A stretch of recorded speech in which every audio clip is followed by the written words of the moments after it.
राष्ट्रवादी अजित पवार गटाचे प्रदेश प्रवक्ते उमेश पाटील हे मराठा आंदोलनाच्या ठिकाणी आले असता त्यावेळी अजित पवार यांच्या विरोधी घोषणा आंदोलकांनी देण्यास सुरुवात केली होती।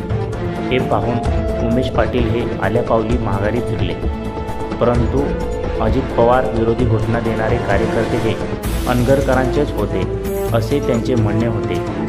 यावर राजन पाटील यांनी उपमुख्यमंत्री अजित पवार यांच्या विरोधात जर कोणी घोषणा दिल्या असतील तर ते चुकीचं आहे, त्यांचा मी निषेध व्यक्त करतो, परंतु ते कार्यकर्ते कोण होते, कोणाचे आहेत याचा शोध शासन घेईल। राज्याचं गृह खातं पोलीस यंत्रणा सक्षम आहे, गृह खात्याचा अहवाल मागवावा, दूध का दूध पाणी का पाणी होऊन जाईल असे ते सांगत होते।